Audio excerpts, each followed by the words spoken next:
Ladies and gentlemen, Northrop Grumman and Parsons Brinkerhoff welcome you to the 20th Annual Black Engineer of the Year Power Breakfast of the Council of Engineering Deans of Historically Black Colleges and Universities, co-sponsored by Amy, Guidance, and Raytheon.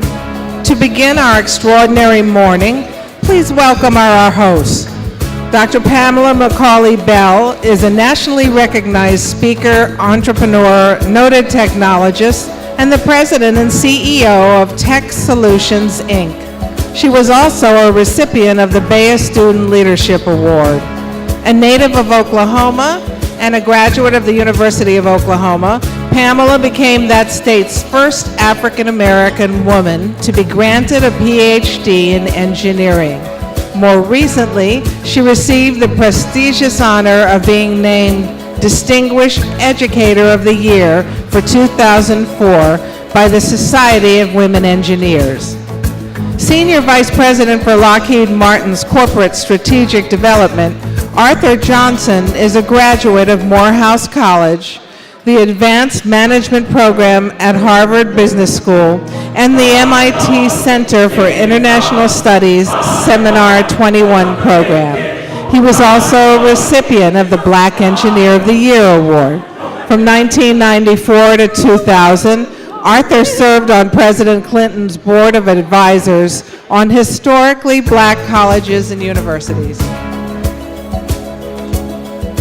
In 2003, he was named one of the 50 most important African Americans in technology by BlackMoney.com and U.S. Black Engineer and Information Technology magazine.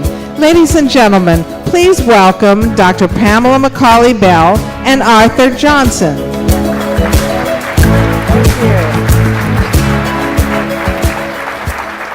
Good morning, and welcome to our Bay Living Room, where we're going to take our seats and get comfortable.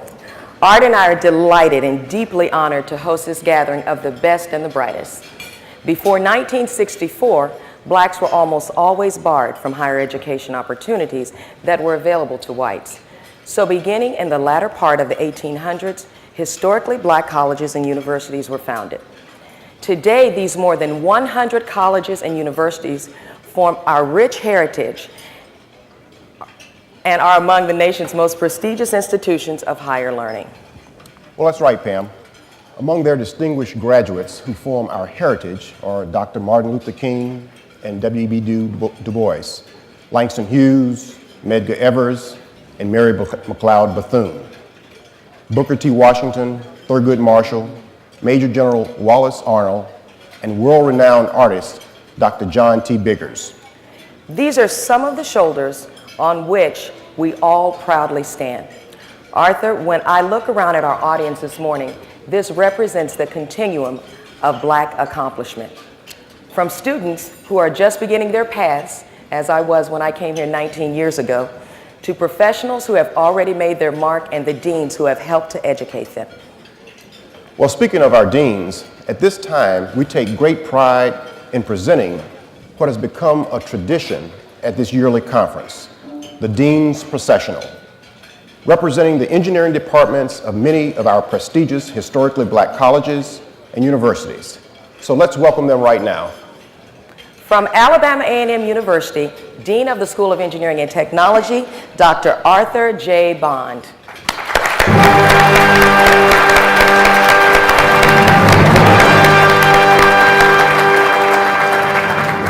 From Prairie View A&M University, Dean of the College of Engineering and Architecture, Dr. Milton R. Bryant.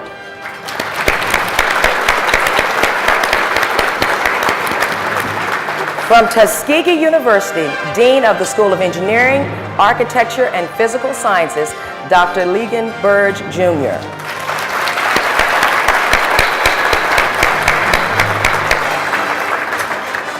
From Florida A&M, Dean of the College of Engineering, Dr. Ching Jin Chen.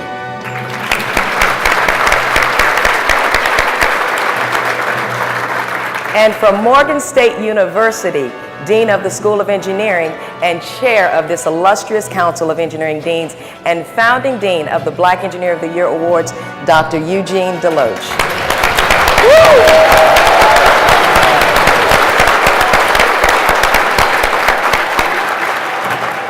From Howard University, Dean of the School of Engineering and Architecture and Computer Sciences, Dr. James H. Johnson, Jr.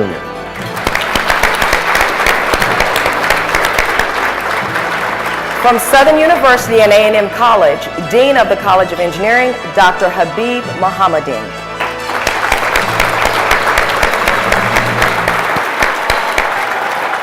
From North Carolina A&T State University, Dean of the College of Engineering, Dr. Joseph Monroe.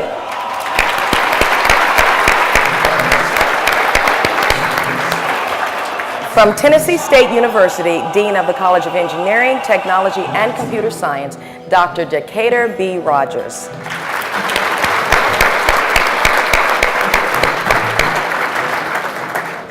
From Hampton University, Dean of the School of Engineering, Dr. Eric J. Shepard.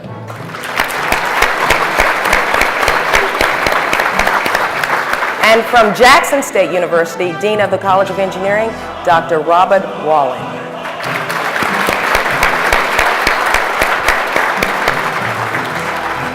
So let's give all of the deans now another round of applause.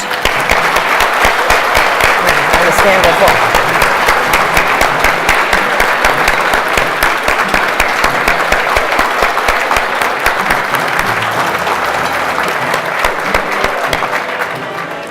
Now, before we continue, we want to acknowledge a list of top corporate sponsors of HBC engineering schools as determined by the deans themselves. The names of these companies were on the screen when you entered this morning, and they deserve a round of applause.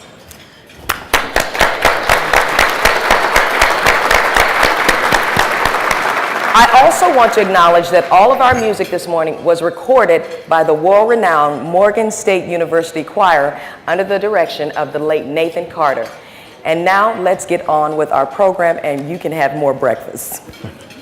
We can't, Art. I noticed that. You know, there are never too many opportunities to recognize outstanding achievements by blacks in science and technology.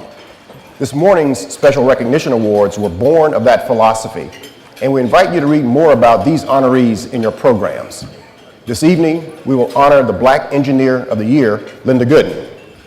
But in the wake of that one individual stand countless other amazing and talented scientists and engineers who are also worthy of recognition for their accomplishments. And that is what the entire Black Engineer of the Year conference is all about. You see, greatness begins with an idea, a dream. So please welcome the dean who co-founded the Black Engineer of the Year Awards, Dr. Eugene Deloach.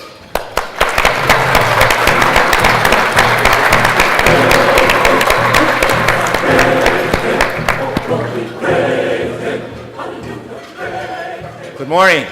Good morning. Well, that wasn't good enough. Good morning. Good morning. There we are. We're up and at 'em this morning.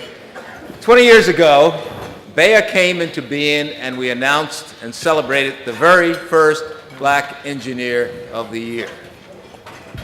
Since then, many hundreds of deserving men and women of color have been honored in a variety of categories for their achievement in technology. But it is not an end in and of itself. Rather, it's a starting point.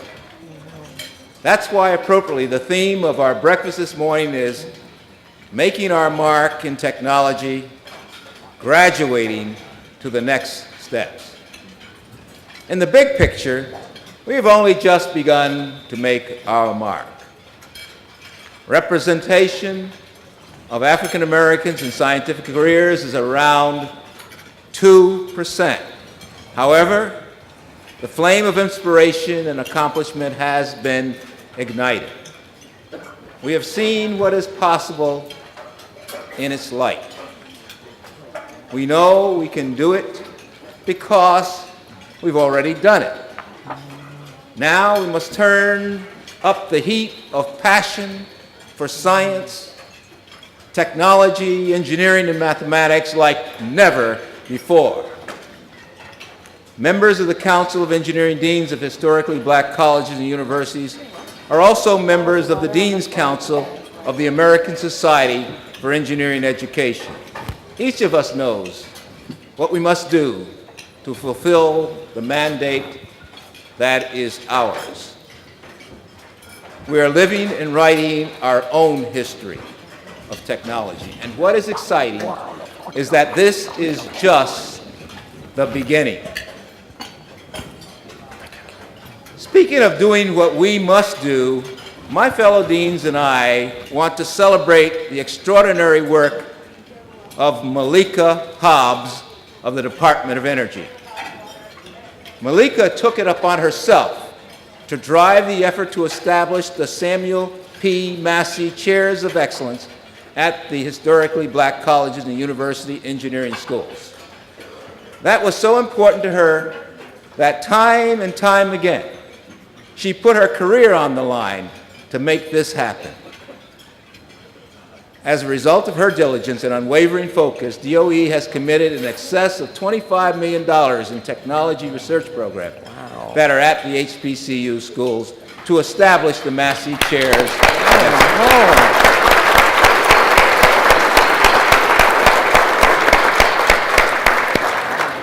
This is what can result when we are driven to increase the opportunities for blacks in technology. At this time, we would like to ask Malika Hobbs to please stand so that she may be appropriately recognized. Malika Hobbs. Thank you, Malika. Wow. The dean sure did. As always, thank you, Dr. DeLoach. That is phenomenal. Dr. DeLoach, thank you so much for your vision. Now for the corporate perspective, here to introduce the first of our sponsors and our co-sponsors whose belief in our mission is evidenced by their participation in the President of the National Action Council for Minorities in Engineering, or NACME, Dr. John Slaughter.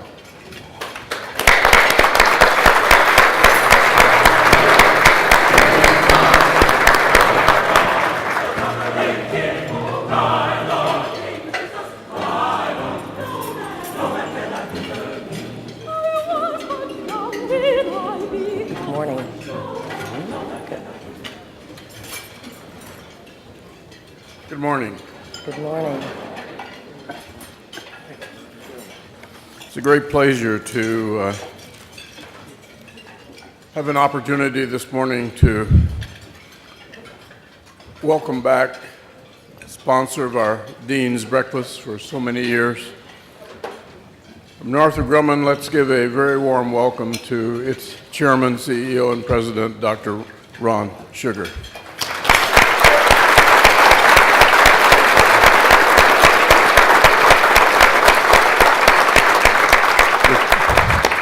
Before Ron speaks, let me just say a few remarks about him. Ron has served as Chairman, CEO, and President of the organization now for approximately 3 years. And over the past decade, as many of you are aware, Northrop Grumman has made a tremendous transformation and has become one of our nation's leading defense contractors. I'm extremely proud to serve on its board under the leadership of Ron. Ron joined the company in 2001 when it acquired Litton Industries, and he had served as a member of the board of Litton after having come to Litton from TRW. In 1968, Ron graduated from the University of California at Los Angeles. Ron and I have something in common. We both graduated from UCLA. He graduated summa cum laude. I graduated summa cum lucky.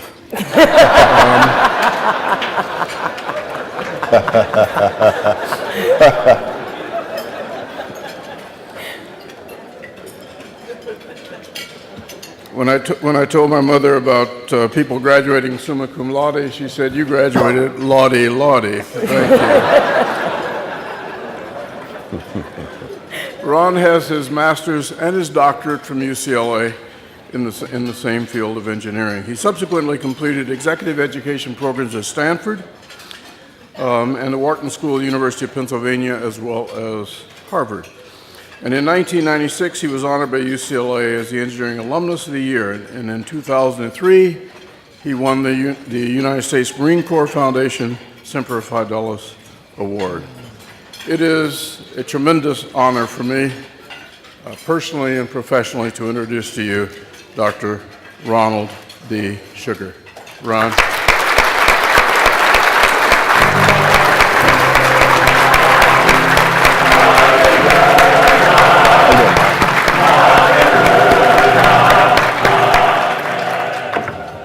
Well, thank you, John, for those very kind words of introduction.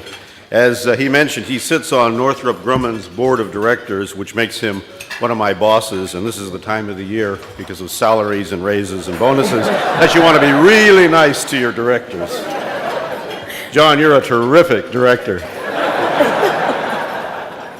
Actually, John is a terrific director. He chairs the audit committee of our corporation. And for those of you in business, you understand how serious the matters involving audit committees are these days, and he's done a tremendous job for us for more than a decade.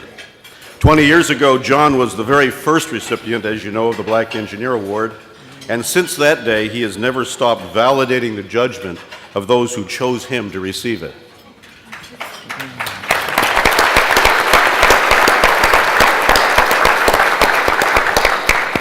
John, we're also all very proud of you for the work you've done for NACME, the National Action Council for Minorities in Engineering, and we will never find a better advocate than you.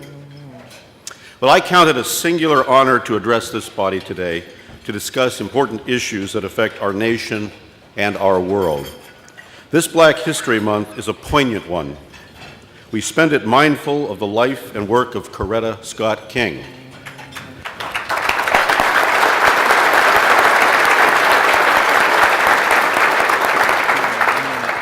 We recall the courage and contributions of Rosa Parks.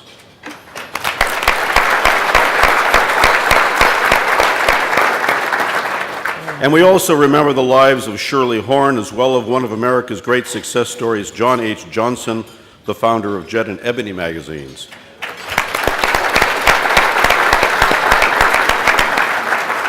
He started with nothing, but he believed that hard work, dedication, and perseverance could overcome almost any prejudice and open any door. Too many Americans are unfamiliar with figures like Johnson, Garrett Morgan, Elijah McCoy, Dr. Shirley Ann Jackson, and so many other brilliant and visionary countrymen from our nation's history. W.E.B. Du Bois once stated his belief that Black heritage, and I quote, flits through the tale of Ethiopia and of the Egypt of the Sphinx. Throughout history, he said, the powers of single blacks flash like falling stars and die, sometimes before the world has rightly gauged their brightness. At its best, Black History Month helps our nation gauge the brightness of these American stars of African descent.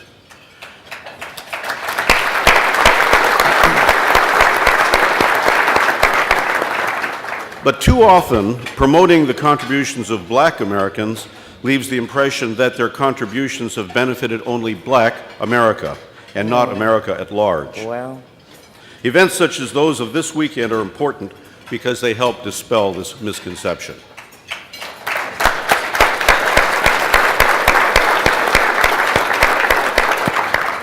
So this morning, I'd like to discuss why the work you do as engineering educators at our nation's Black colleges and universities transcends race, politics, and gender. I'd like to take a few minutes to explain how important it is that your work continue, important to the United States, to our way of life, and to our collective future in a rapidly changing world. The first point I would like to make is that the future of this world is a high-tech one. Robert Gates, a former presidential security advisor and now president of Texas A&M University, put it this way.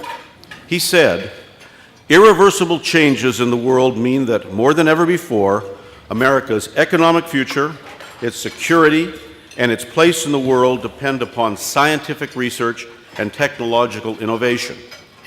I concur. Our nation's future, the future of our economy, our security, our liberty, balances on the fulcrum of intellectual capital. As engineers, this is a future we understand. We engineers have been around and at it for a long time. Before astrology became astronomy, before alchemy evolved into chemistry, there were engineers, and nowhere more prominently than W.E.B. Du Bois' Egypt of the Sphinx and of the pyramids.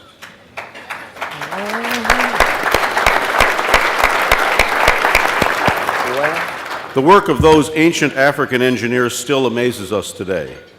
Once the priests had picked a site for the construction of a pyramid, the royal engineers would then scrape away the sand and gravel until they got down to the bedrock. They then chiseled a trench in that bedrock around the area of construction. The corners of the trench were squared with ropes carefully knotted in the 3-4-5 right triangle configuration, which guaranteed perfect 90-degree corners.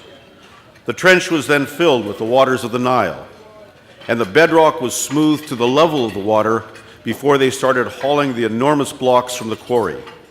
The engineers then began construction in earnest, the translation of their ideas into reality. Translating ideas into reality is what engineers have always done.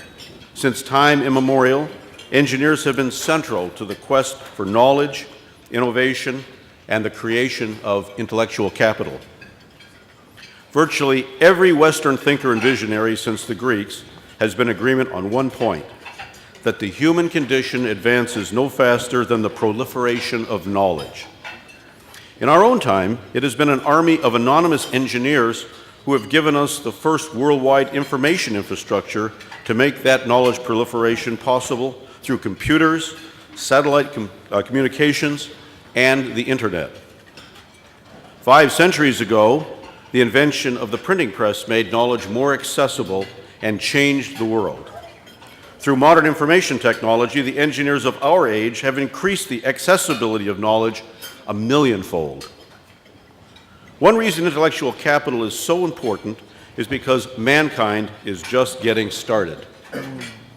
The British historian Paul Johnson noted that, and I quote, "Less than 14 billion years have passed since the Big Bang. The species Homo sapiens is less than 1 million years old. Civilization has existed for only 8,000 years.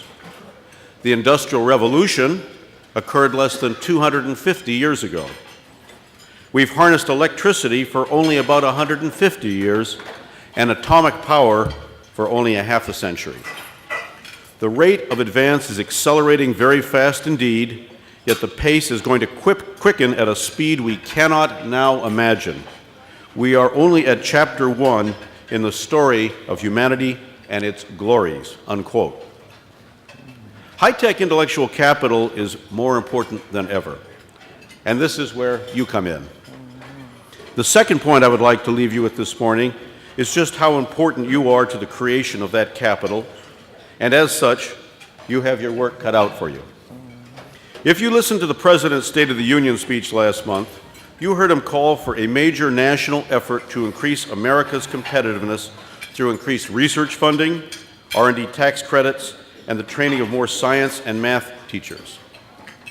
By the way, I'll share with you that 6 weeks before that speech, former Lockheed Chairman Norm Augustine, Intel's Chairman Craig Barrett, the President of Johns Hopkins University, Dr. Bill Brody, and I met with Vice President Cheney at the White House to urge that the administration take this course of action. As we pointed out in December, America's traditional dominance in technology is not guaranteed. In the past 13 years, our nation has lost more than 600,000 scientific and technical aerospace jobs. We also find ourselves bracing for a tidal wave of retirements of our most experienced technical minds. Yet last year, the United States universities graduated only 70,000 engineers. Meanwhile, according to the national academies, India graduated 200,000 engineers. China graduated more than 500,000 engineers. And each year, American companies are spend more money on tort litigation than on research and development. These are frightening leading indicators of America's future competitiveness in this world. Because technology is advancing so fast, we cannot allow ourselves to fall behind. So to quote an old test pilot, you haven't been lost till you've been lost at Mach 3. Our competitiveness challenge gets even more problematic. Not only are our students avoiding math and science in high school and college, but those who want to study math and science often have trouble finding teachers. U.S. school districts will need to hire 240,000 middle school and high school math and science teachers between now and 2010. Where are they going to come from? Let me just pause for a moment to reflect on my own 7th grade math teacher. I went to 7th grade in Los Angeles, actually in South Central Los Angeles, at a place called Horace Mann Junior High School. Some of you may actually know where that is. It was a great experience. I learned a lot. My math teacher was Mr. Harrison. He was interesting, he was inspirational, and he was effective. He really turned me to mathematics. He gave me special problems to solve after class, and he encouraged me and other promising students to consider future careers based on math. He had one other attribute which would be of interest to this gathering this morning. Mr. Harrison was black. As deans from historically black colleges and universities, you play a critical role. And this is the third point I would like to impress upon you. Please keep up the search for young talent.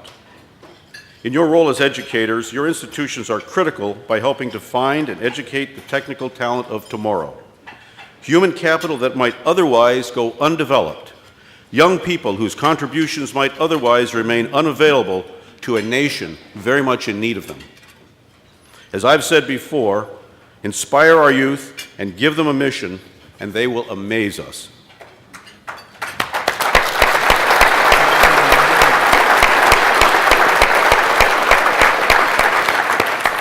And few people are better positioned than you to find, inspire, and develop these pools of human capital and to change our nation in the bargain. I believe Americans have for too long confined their understanding of diversity as beneficial to specific groups rather than beneficial to our country as a whole.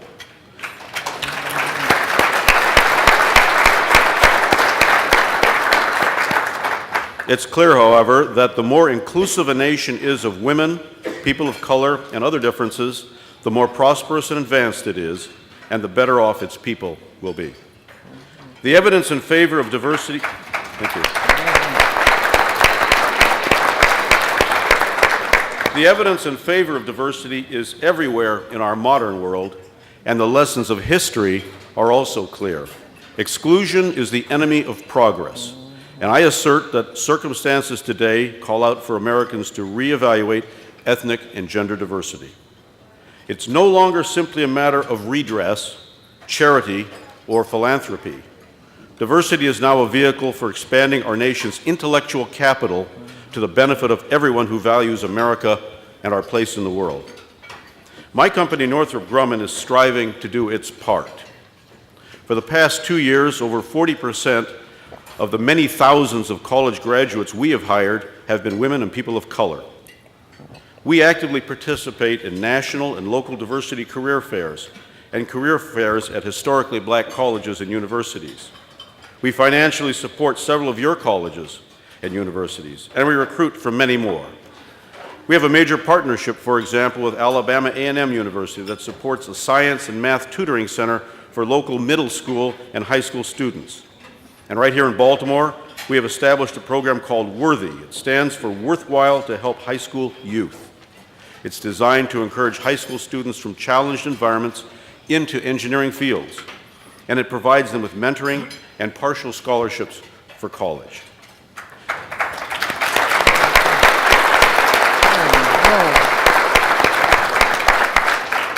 We're proud of this. This is good business and good citizenship. And the capable young men and women that your colleges sent us contribute to Northrop Grumman's mission, helping to keep our nation secure. So as engineers, you're important. As educators, You're critical. And as divining rods for the pools of human capital still untapped, you are indispensable. In this quest, we are each other's ideal partner. There is great work yet to be done, and together we can do it. I salute you for what you are doing. I congratulate the Black Engineers Conference team for 20 outstanding years, and I wish you all a great Black History Month. Thank you.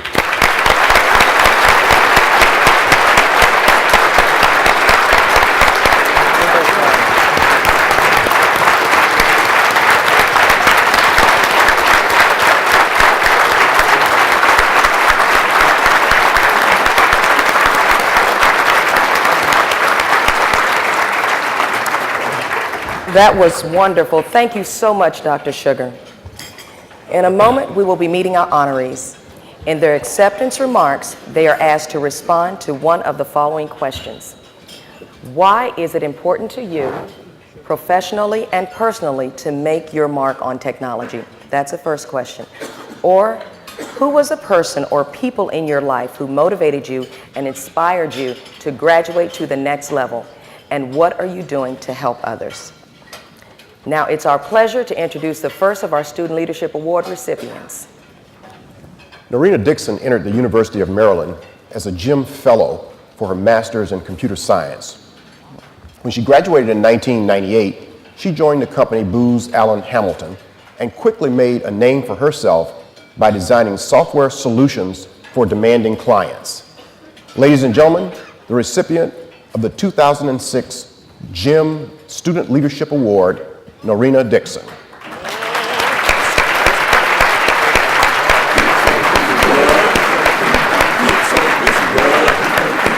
Ain't got time, 'cause when I'm feeding the poor, when I'm feeding the poor, when I'm feeding the poor, ain't got time, 'cause it takes all of my time, all of my time. Good morning. My appearance here today is greatly due to the love, motivation, and support of my parents. They inspire me to strive for excellence beyond and above my current position. This inspiration is the core of my foundation. I am inspired to take the challenge and to gain the experience. So as I continue in my personal and professional pursuits, I want to offer that same support to others. I hope to offer that inspiration to take the challenge. I hope to share my experiences so they may be used as lessons by which to grow. I hope to add my foundation as just one step on the path of making our mark in technology. Thank you.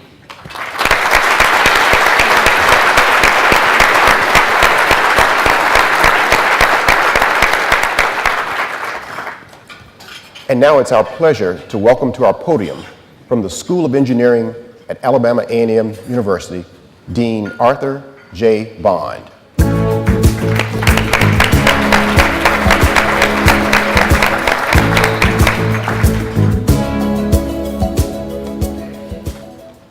Good morning. I want to tell you what can happen when you're a person of color and you dream big. You're Lydia W. Thomas,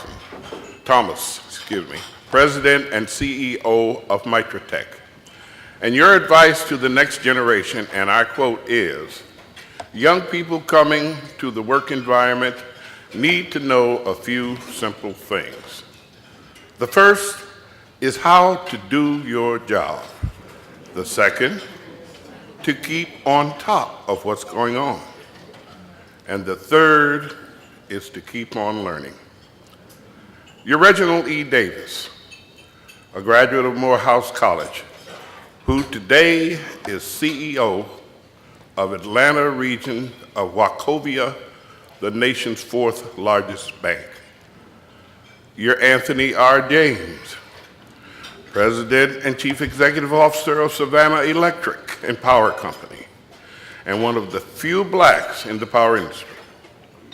As Booker T. Washington said, nothing ever comes to one that's worth having except as a result of hard work. Well, Dean Bond, that's exactly what Marquita Adams is doing. When she joined a 2-week academic camp for high school juniors at Kettering University, The GM officers supporting the program were impressed with her from the start. Narina continues her record of accomplishment in co-op assignments at GM Powertrain Flint North. Ladies and gentlemen, the recipient of the 2006 Student Leadership Award, Marquita Adams.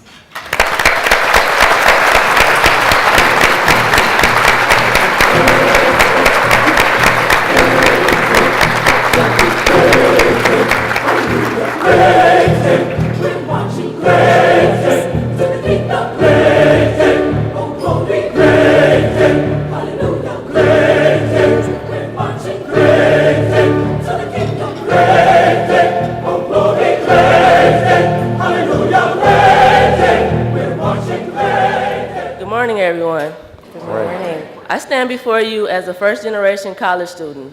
Today, I am 7 months away from graduating with a Bachelor of Science in Computer Engineering.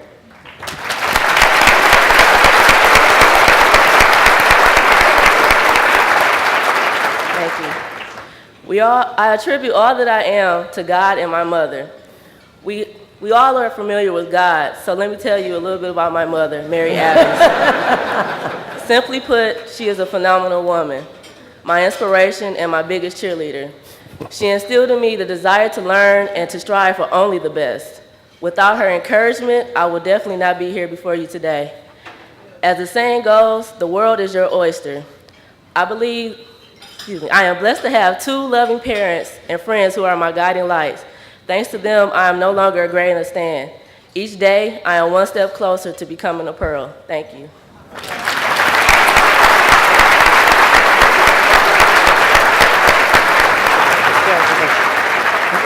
Where's the camera? She wants the camera. Where's the cameraman? And I'm so proud of you, Marquita and Narina. Take your time. That's all right. We'll stand That's your, okay. we'll We'll stand get a as few long more as while you're you're taking yours.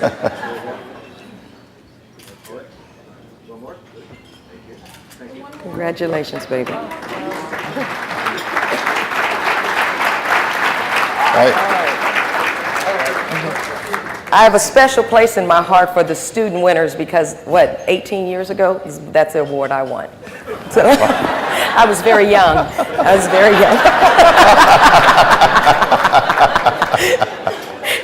An early bloomer.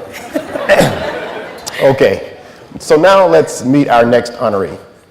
Ever since professional engineer Shelley Clark began her career in 1980, she has succeeded in every phase of construction management.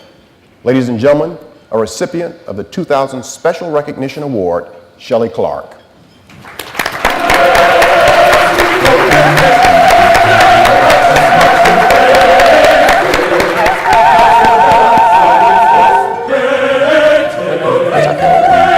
We need to keep a cameraman up here. Good morning. Sorry, okay. It is important to me to make my mark on technology so that I can be a positive contributor to society. Everything made by man has an applied engineering principle. From a paperclip to an MRI machine, technology is a part of every aspect of life. At the end of the day, there are few greater rewards than knowing you have personally designed, invented, that will make someone's life more worthwhile. For me, making a mark on technology allows me to extend beyond the monetary compensation, recognition from peers, and personal gratification. It allows me to fulfill my purpose. Thank you.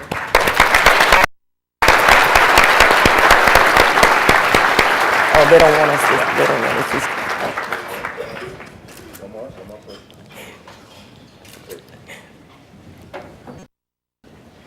Congratulations again, Shelley.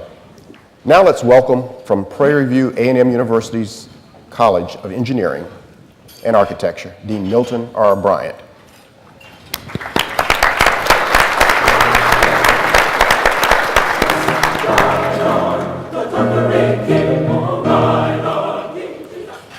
I want to tell you what can happen when you are a person of color and you focus on opportunities instead of obstacles. You're E. Stanley O'Neill, Chairman, CEO, and President of Merrill Lynch & Company, a nearly $28 billion financial service giant. You're James A. Bell, who began his career as an accountant in 1972, but today is Chief Financial Officer of Boeing. You're Donna A. James, who started out as an auditor with Coopers & Lybrand, and today is President of Nationwide Strategic Investments, generating $650 million in annual revenues and employing more than 2,100 people. Believe and you can achieve.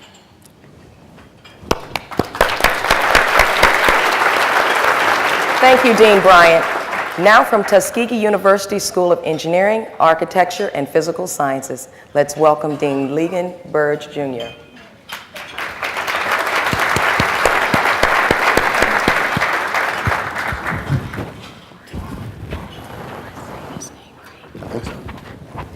Good morning.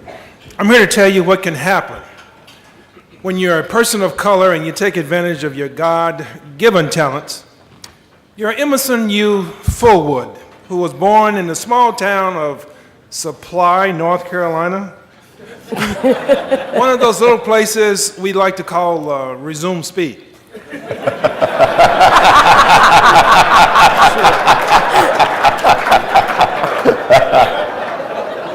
Today, Emerson is corporate vice president and chief of staff and marketing for Xerox.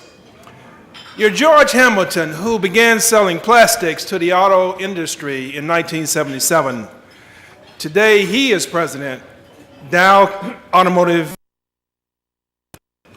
And you're Joseph B. Anderson, chairman and CEO of TAG Holdings, LLC, who was a finalist for the Black Engineer of the Year award.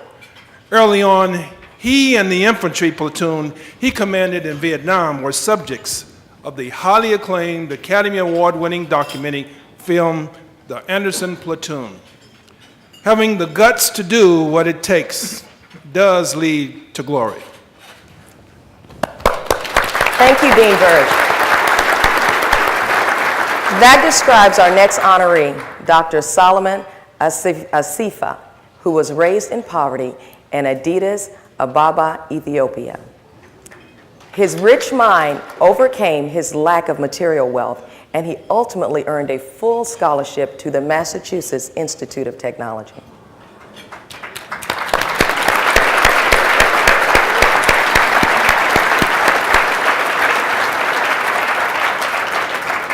But that was just the beginning. After that, come on up, Solomon. Solomon has excelled at IBM ever since in magnetic random access memory and photonic crystals. Ladies and gentlemen, a recipient of our 2006 Special Recognition Award, Dr. Solomon Asifa.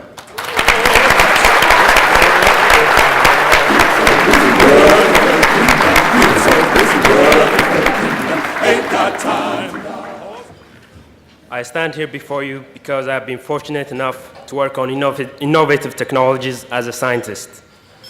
Most of us have witnessed the broad impact of technology throughout the developed world. The abundance of technological advances has enabled businesses to flourish and is currently driving globalization by breaking down barriers. On the other side of the spectrum, the lack of technological advances has hampered growth and as a result left many people suffering in developing nations, such as my homeland in Ethiopia. Having witnessed the consequences of both the abundance and the lack of technological advances, it's my sincere hope to play a role in promoting the growth of technological advances throughout the world. To conclude, it's not only my love for science, but also my passion to bridge the widening technological gap that instills a desire in me to leave a mark on technology. Thank you very much.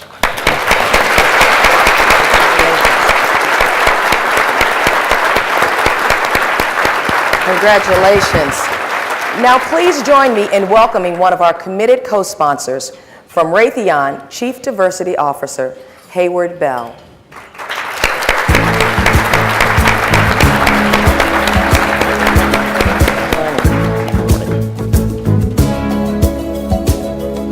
morning. Morning. I'm moved for the opportunity to be with you here this morning because this is a special occasion.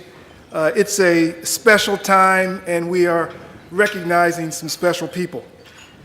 I'm also proud to be one of the family of 80,000 Raytheon employees who are doing some important work for our country. I'm proud for our company because, in fact, we recognize and understand the value of technology and also the value of encouraging, of supporting, and of mentoring African Americans and blacks in technology. We have a number of examples of that. Certainly, our newest program, Math Moves You, to encourage science, math for young people. Our involvement at the university level with many institutions on the stage here, such as Tuskegee and others, and also events like this one and the National Society of Black Engineers. But also reflect on the work that we still need to do, and it's quite a bit of work. As was said by Ron Sugar before me, we need to have more African Americans and black professors in the classroom in our systems of education across the country.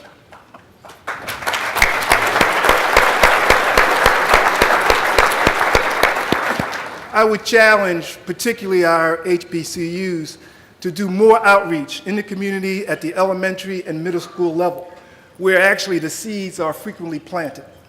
In fact, when you look through the resume of our award winner, you'll see that his mother and father were in education as an algebra teacher and an economics teacher. We think that's important. And certainly as a diversity practitioner, I'd like to see more women on the stage. Me too.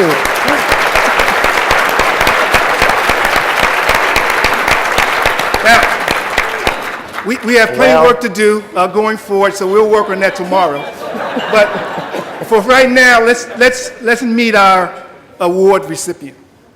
Dr. Claude Bailey's work at Raytheon Missile Systems really has far-reaching effects and has already saved civilian and military lives and will for decades to come. Already, his advancements have significantly improved the health and safety of military personnel and civilians. Ladies and gentlemen, our 2006 Special Recognition Award recipient, Dr. Claude A. Bailey.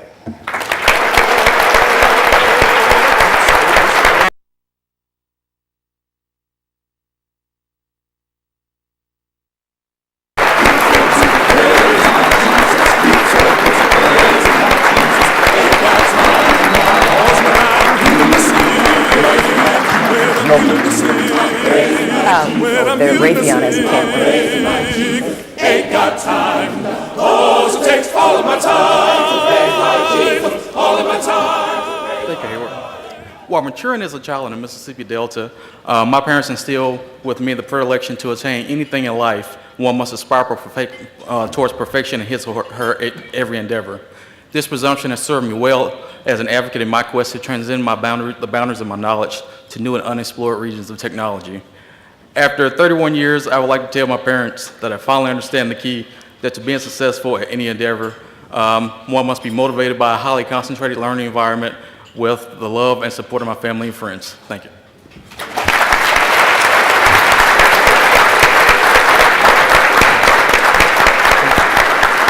I do want to say that the program is being videotaped. Is that right, Art? Okay, so we don't have a camera person here to take pictures, but of course, if you got family, mom wants to run up and take a picture, that's fine.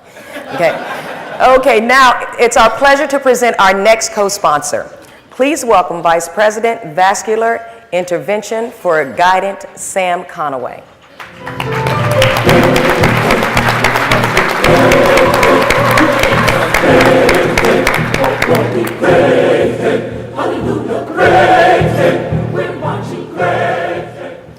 What a beautiful song. Good morning, everyone. Good morning. I won't sing, so you don't have to worry about that. Well, it's a pleasure to be here and co-sponsor this event. For many of you who don't know about Guidant, we are a corporation that makes pacemakers, defibrillators, and stents for coronary artery disease. We also make devices for minimally invasive surgery. So anything that has to do with cardiovascular disease, we make it and we save lives. So it's It's a proud position to be in.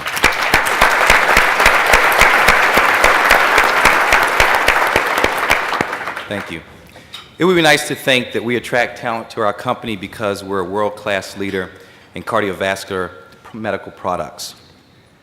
But it takes the consistent commitment and work of our Global Diversity and Inclusion Office, as well as the campus recruiting and their proactive, multifaceted program to attract people of color to careers in technology.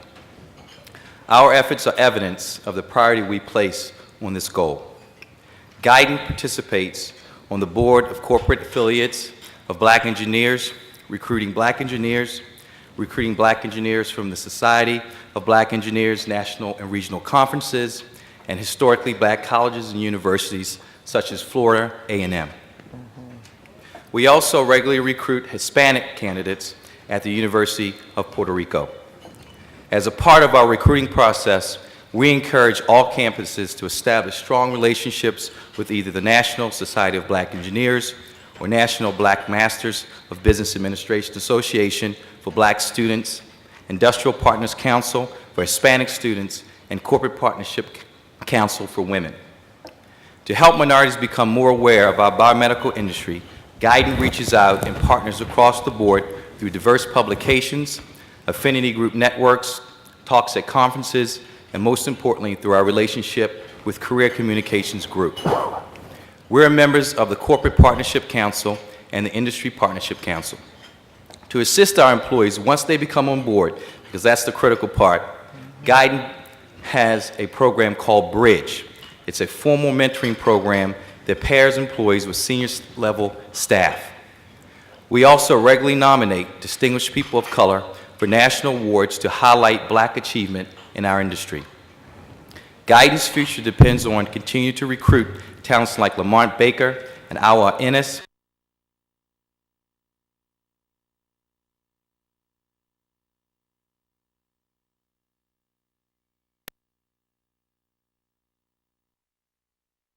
and bolstering student success and producing the specialized students our industry needs. As long as HBCUs continue to provide their world-class education, our company will ensure that their students have opportunities to support Guidant. Thank you very much for your time.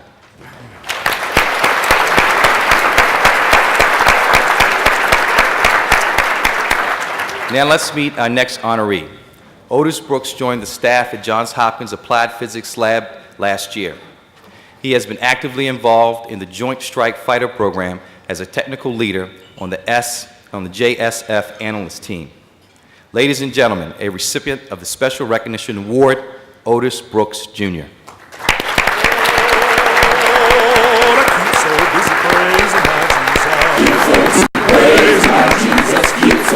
Praising my Jesus, ain't got time to die. 'Cause when I'm healing the sick, when I'm healing the sick. No, that's you're on video, so that's a good thing to do. It's being taped. We'll capture it. Okay. We capture it on video.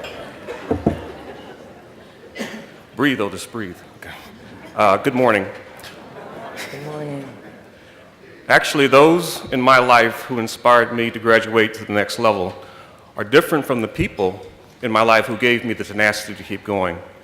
My inspiration came from spending countless hours in the public library reading about the scientists and engineers who made the dream of aviation and space travel a reality. But I attribute my tenacity to the uncle who introduced me to the slide rule. Some of you may know what that is. My high school physics teacher who talked me out of dropping physics when I was struggling in the class, and another uncle who, with each milestone I reached, encouraged me to keep pushing. Now I use these lessons to give back, specifically by participating in Big Brothers and Big Sisters of Central Maryland, so that my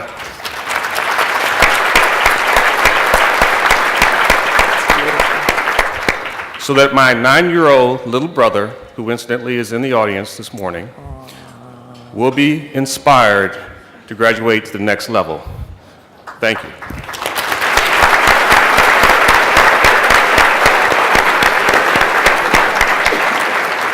By the way, I've been at APL for 5.5 years.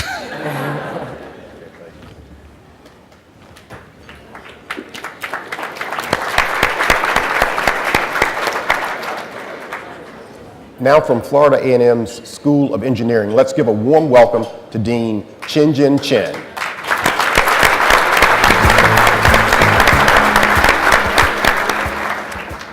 Florida A&M is very proud to be a partner with Guidance that our co-sponsorship here. I want to tell you what can happen when you are a person of a color and you believe in yourself, and that sky is the limit.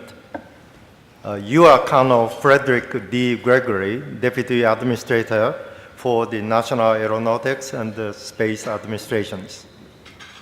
You are Eric Adolph, CEO of the Optimus, a $36 million corporation that provides information technology tools and services that enhance public safety. In fact, his mini ternary configurations demarcation systems can be found in every air traffic control facility in the nations. And you are the Ted Charles, IBM Vice President of Global Force Diversity, who has a global responsibility for the workforce diversity program and the policy, the largest computer company in the world. Thank you.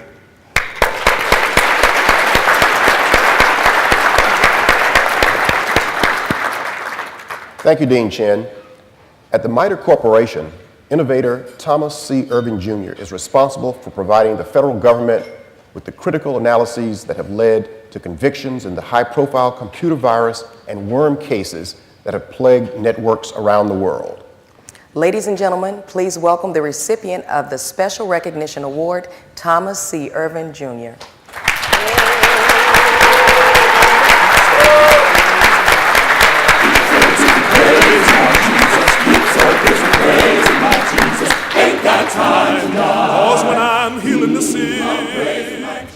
Good morning. I would like to dedicate this award to the memory of my father, who always encouraged me to find the passion that would graduate me to the next level. I run an elementary school chess program that teaches kids to focus, visualize, plan, and analyze concretely and abstractly, all key ingredients to prepare for life, and as a future engineer, if so passionate. A wise man once asked, "If there's no passion in your life, then have you really lived?"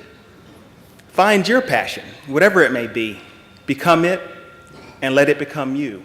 And you will find that great things happen for you, to you, and because of you. Thank you.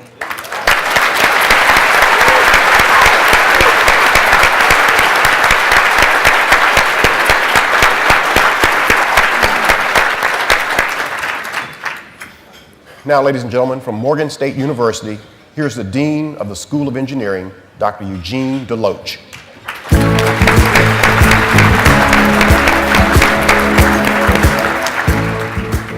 I want to tell you what can happen if you're a person of color and you say to yourself, now we are in the game.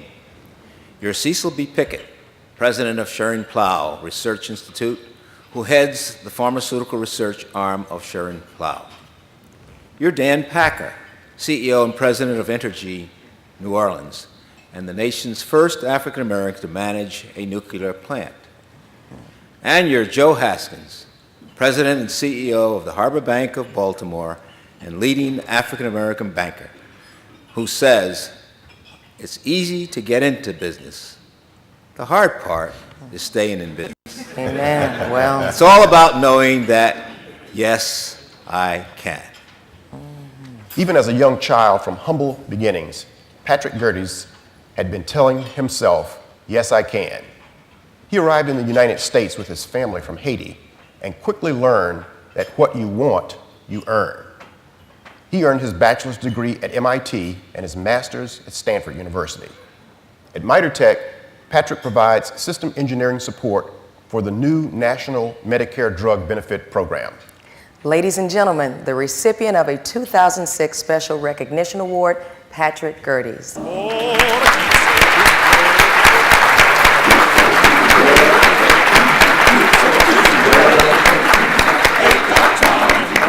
When I'm feeding the poor, when I'm feeding the poor, when I'm feeding the poor. Thank you. I have been blessed with the opportunity to learn from very strong role models, truly unique individuals like Dr. Julian Earls as director of NASA's Lewis Research Center in Ohio, and Dr. Wesley Harris, my advisor in the Aeronautical and Astronautical Engineering Department at MIT. Both of these black men exemplified the personal discipline and integrity necessary to succeed at institutions like MIT, and NASA, and in the world. They demonstrated to me the importance of being focused and driven in my pursuit of excellence and ability to take it to the next level. Both men proved that we must establish very early in young people of color, in particular, a determination to establish a strong sense of what they can achieve, that they may take these insights to strengthen them in their career journey. Thank you.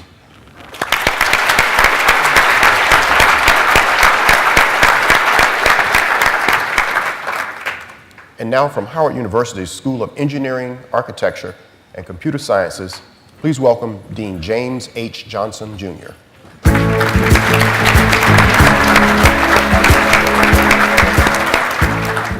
I want to tell you what can happen when you're a person of color and you reach out to mentors, because none of us gets here alone. You're Ursula Burns, President, Business Group, Operations, and Senior Vice President for Xerox Corporation.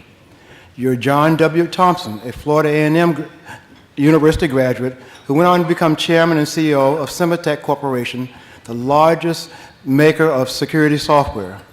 You're Earl W. Stafford, CEO of Unitech, a key contractor that provides training and crisis management services to the Defense Nuclear Weapons School. And you're our next recipient. How true, Dean Johnson. Let me tell you about him. When the city of Anaheim, California, developed technology to integrate its mission-critical computer systems into what it called the Enterprise Virtual Operations Center System, EDS's premier homeland security initiative, Barry Henderson was one of the technical masterminds who made it possible. Ladies and gentlemen, the recipient of a 2006 Special Recognition Award, Barry Henderson.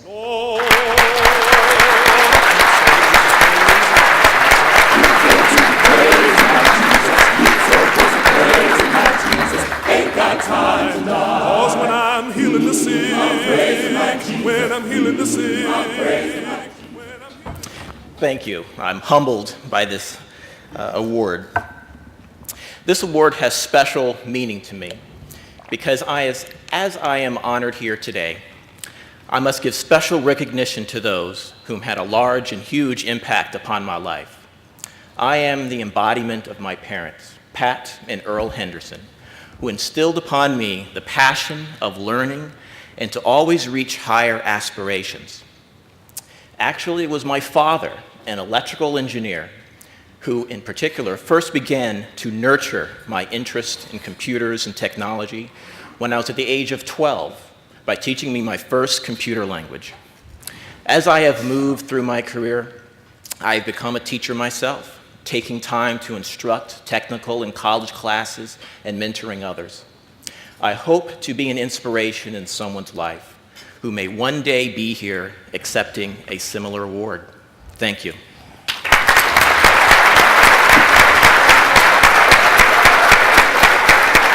How about that? Programming at 12 years old. Okay. From Southern University's College of Engineering, please welcome Dean Habib Mohammedan.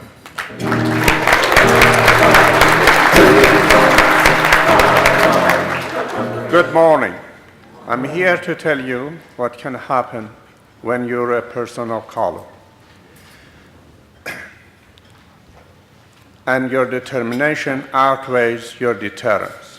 You're Nancy Stoll, Vice President, Senior Vice President and Chief Technical Officer for Walmart Stores Incorporated. You're Myrtle S. Potter, President, Commercial Operations for Genentech Incorporated. And you're Dr. Shirley Ann Jackson, President of Rensselaer Polytechnic Institute and Chair of the American Association for Advancement of Science. Now, let's meet another success story who's well on her way. Thank you, Dean Mohammedan. Sharon Jean Baptiste joined Black & Veatch in 1989 and quickly distinguished herself. As a result, the company has entrusted her with engineering planning and design responsibility for projects in 8 states and Puerto Rico. The recipient of a 2006 Special Recognition Award, Sharon Jean Baptiste.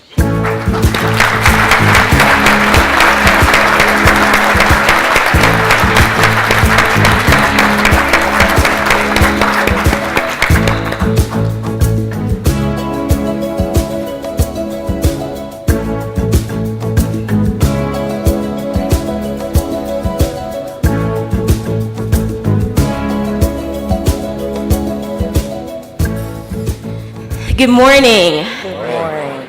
In my life, I have been blessed. I've had inspiring parents, supportive family, which now includes my husband, Ruben, and friends. And the wisdom from my teachers, both in high school and in college, particularly my chemistry teacher, who encouraged me to actually pursue engineering. The desire to reach for the stars and graduate to the next level was planted in me at a very young age, and I really cannot recall a time when I was ever encouraged to just settle or to give up. The Lord has allowed me to relish in the thrill of competition and in the satisfaction of accomplishment. And so I consider it a humbling opportunity and privilege to be able to give back my time and my knowledge, to share my resources and my experiences, and to give someone else a chance to do more and to be more. Thank you.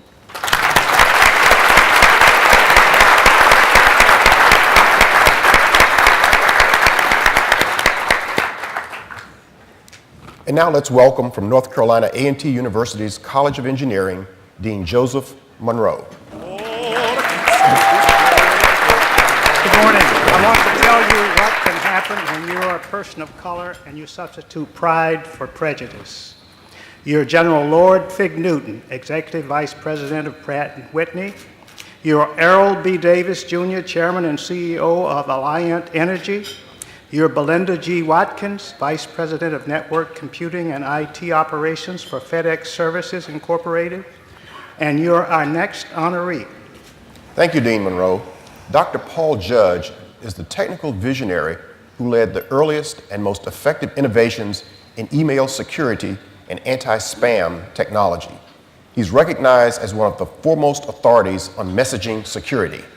Ladies and gentlemen, the recipient of a 2006 Special Recognition Award, Dr. Paul Judge.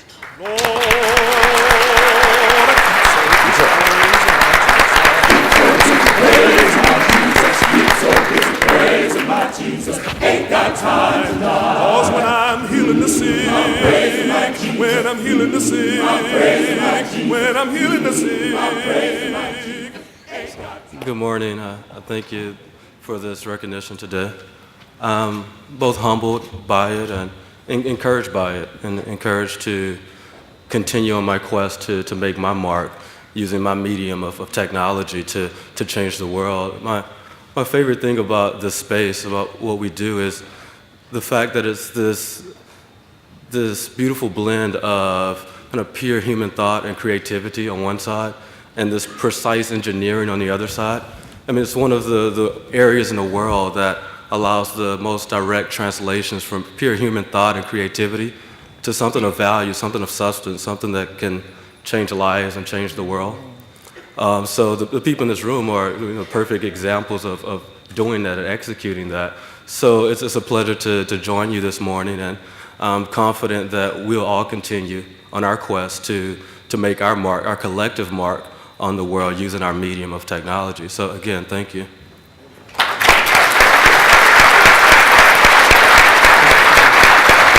Congratulations, Dr. Judge. From Tennessee State University's College of Engineering, Technology, and Computer Science, please welcome Dean Decatur B. Rogers.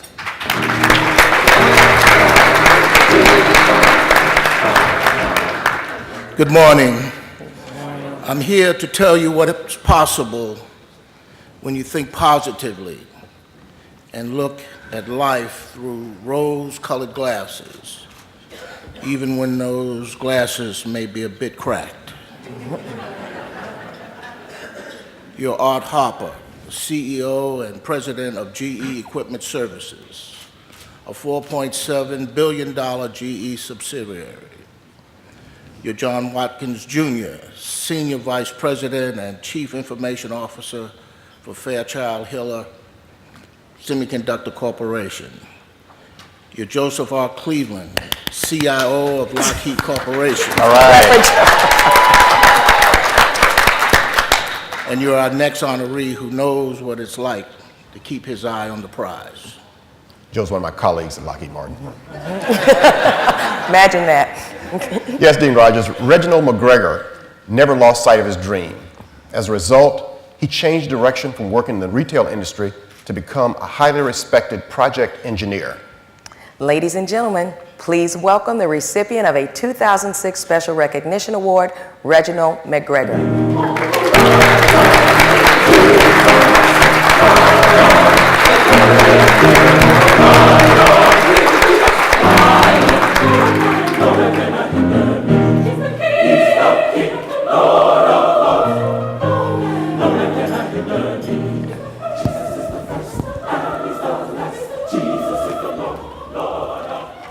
Good morning.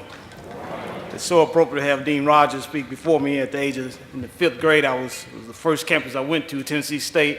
That time my uncle called it A&I, so it's so appropriate.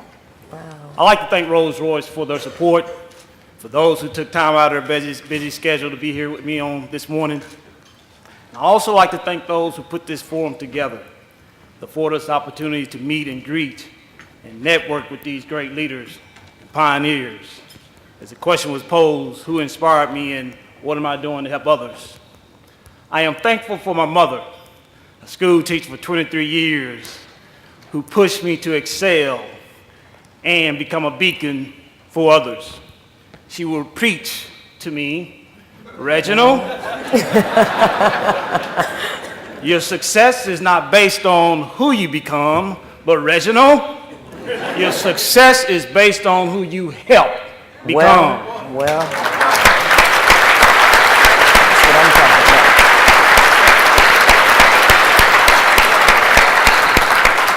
As I got older and began to understand what she was teaching me, the light bulb went off. No pun intended, but this little light of mine, I'm going to let it shine. Yeah. Let it shine in the community for parents, especially those who didn't have the opportunity to go to college. See me as a role model. And also one of the members of their village who cares. Let it shine among corporate leaders and fellow engineers so they will continue to be motivated to reach out into our communities, providing resources and programs, developing our future leaders. And lastly, let it shine in the hallways of our inner city schools, especially for our young men, so they can see that I am cool because I am an engineer. That's what I'm talking about. That's what I'm talking about.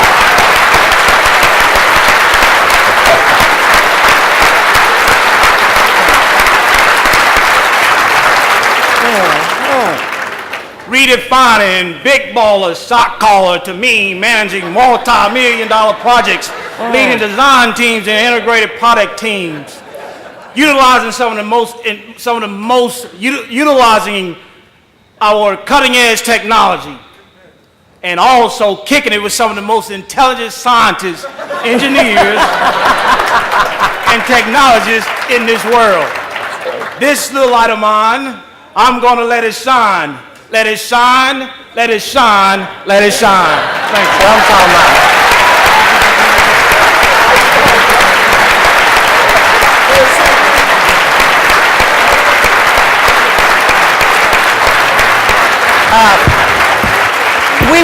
We want to thank the Reverend Reginald McGregor for that message.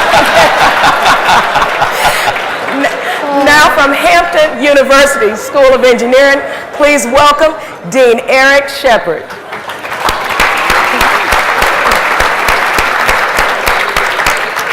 Good morning. I don't know quite how to follow that. I understand. But I won't sing. Let me tell you what can happen when you're a person of color and you look forward, you look back, you look up, but you never looked down.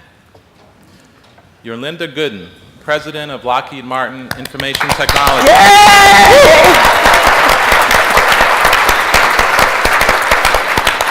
We will hear a little more about this evening. One of Lockheed Martin's fastest growing business units.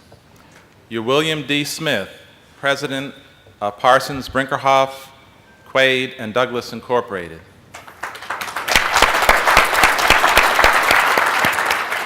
You're Tony Brown, Senior Vice President, Global Purchasing for Ford Motor Company.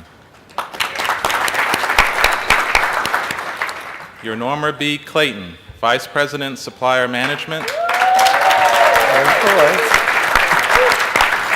Boeing Integrated Defense Systems. And you're our next honoree. That's right, Dean Shepard. In 2000, Harry Robinson became the first African American at Corning to be named an engineering associate. He joined the company in 1985, and he has been breaking technological barriers and leading the way for others ever since. Ladies and gentlemen, the recipient of a 2006 Special Recognition Award, Harry Robinson.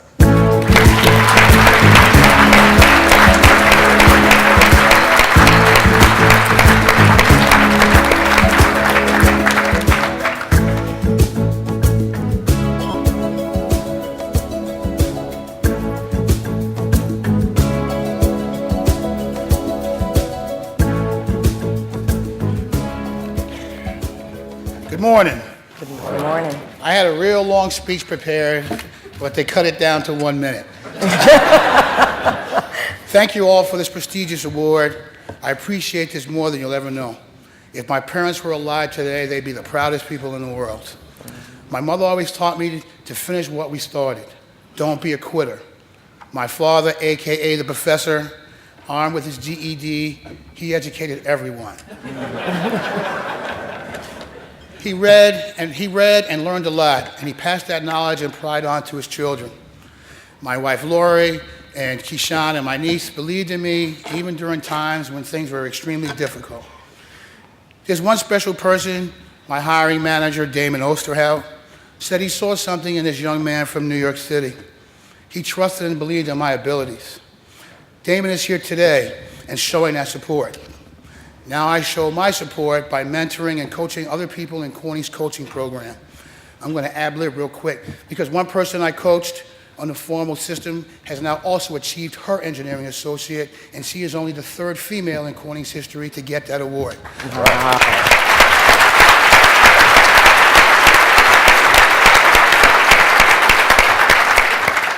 So finish what I started and be proud of who I am.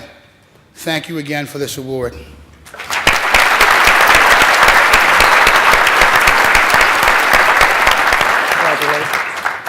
And now from Jackson State University's School of Engineering, please welcome Dean Robert Whalen.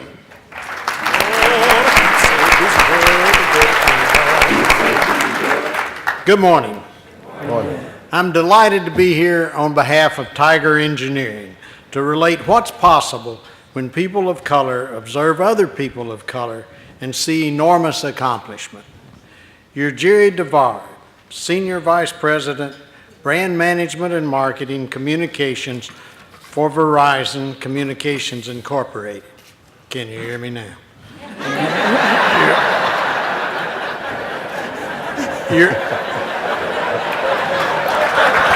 All right, what did you say? Can you hear me now? You're H. James Dallas, Vice President and Chief Information Officer for Georgia Pacific Corporation. You're Dennis Maple, Executive Vice President, Aramark Education Facilities and Services for Aramark Corporation. And you're our next honoree. As WebSphere Process Integration Technical Sales Leader since 2005, Tony Smith manages the Integration Proof of Concept Technical Group and is responsible for a team of 40 integration solution specialists. Ladies and gentlemen, the recipient of a 2006 Special Recognition Award, Tony Smith.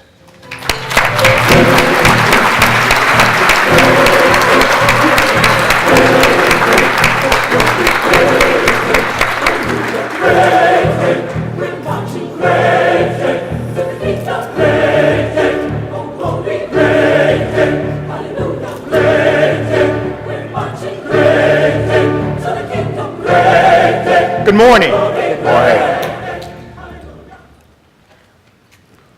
I am very honored to accept this award and sincerely thank organizations such as Career Communications, the National Society of Black Engineers, and the BEYA Conference for their continuing efforts and mentoring and coaching programs to individuals to success. I also accept this award on behalf of those individuals who have taken the time to share their special talents with others and help them reach the next level. I also accept this award on behalf of those of you out there who have been told at some point in your professional career by a senior exec or by a group of senior execs that you help people too much, that you help black people too much. I also, given this geopolitical climate that we're in today, the motto, reach back and pull through, has never been more significant. We're at a crossroads within the black community. There's an environment of complacency and apathy as it relates to helping brothers and sisters reach the next level regardless of their financial background or their class. I, as one, will continue to practice the Mentor One-On methodology, and everyone in this room has a special talent. Everyone in this room has the ability to truly advise and influence those less fortunate, those less experienced. The very survival of the best and brightest in our community depend on it.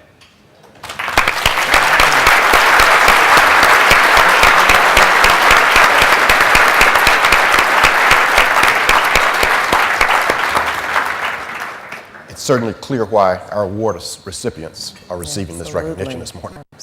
Please welcome our other corporate partner that's responsible for helping to make this event possible. Representing sponsor Parsons Brinkerhoff, please welcome the former Secretary of Transportation, the Honorable Rodney Slater.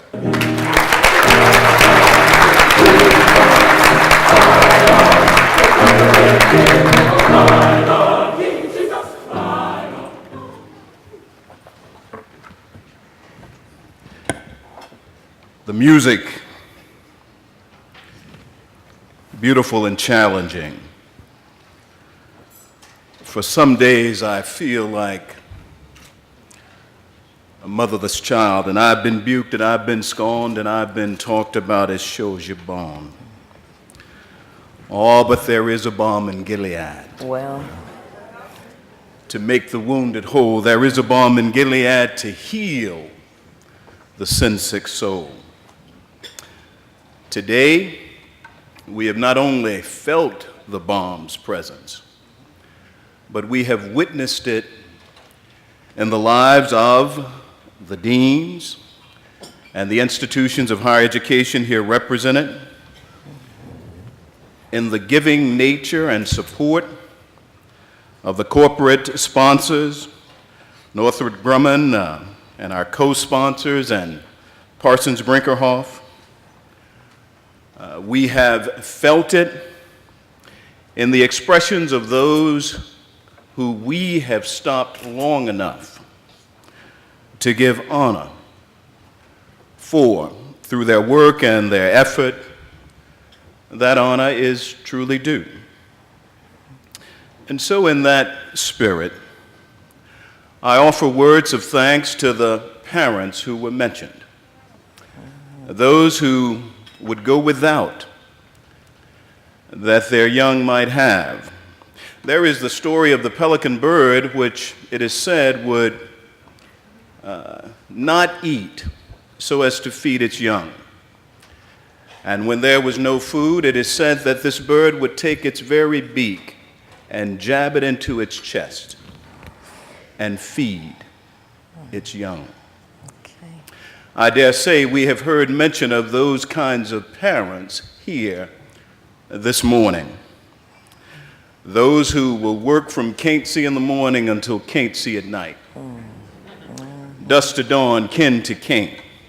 And in the words of Longfellow, who would share with their children the knowledge that the heights of great men and women reached and kept were not attained by sudden flight, but they, while their companions slept, toiled upward in the night. The educators, we say thanks to them as well. for they helped us to recognize that knowledge is so powerful, you can give it away and still have it. So powerful that it leads us to understand that with these little ones, as with the diamond, we are never to judge its value by merely looking at its tip. And so to our host, Dr. Bell and Art Johnson, a dear friend, we say thank you for bringing us through this wonderful program that has touched us so dearly and so profoundly. To our sponsors, and especially Northrop Grumman and its CEO, Dr. Ron Sugar, we thank you for that sweet message, by the way.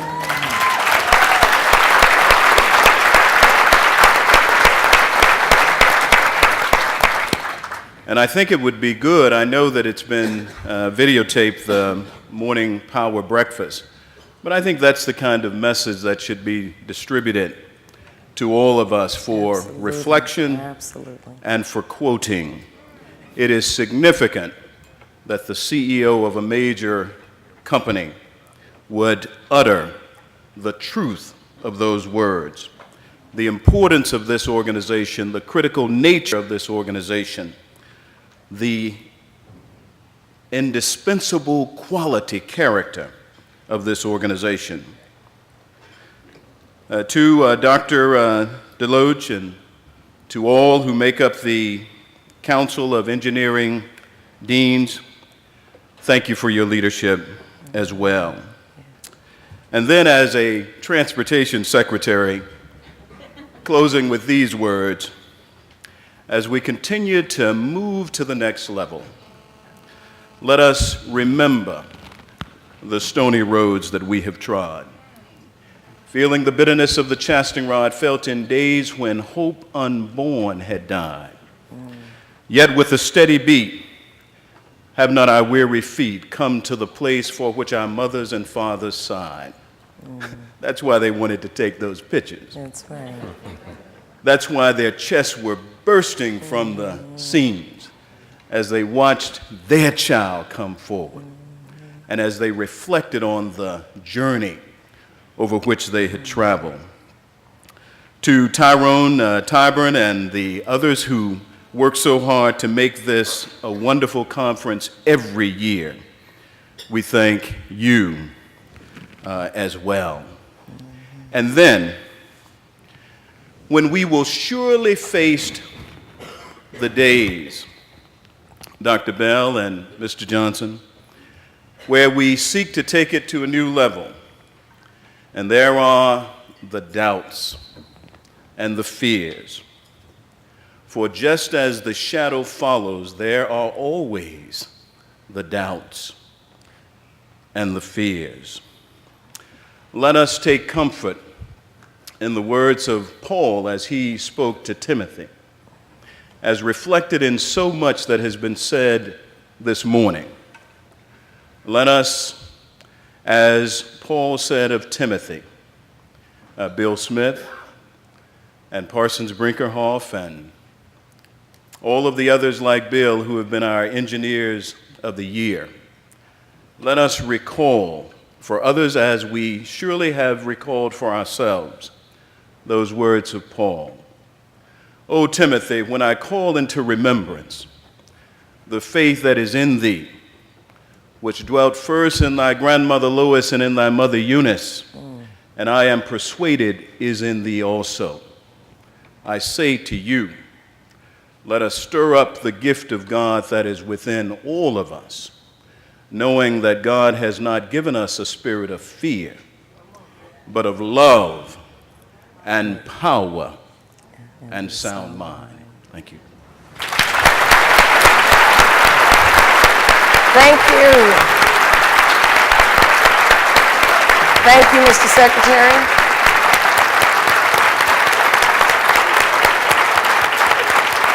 Thank you so much.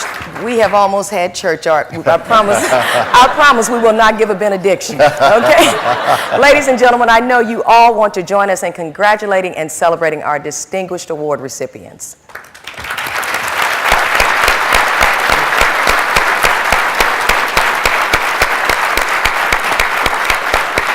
We also want to thank Northrop Grumman and Parsons Brinkerhoff one more time for sponsoring the 20th Annual Black Engineer of the Year Power Breakfast, and our co-sponsors Amy, Guyton, and Raytheon.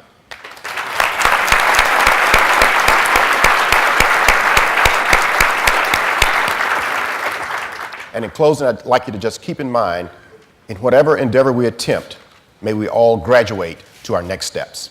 Thank you very much.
He's got the beast of the field.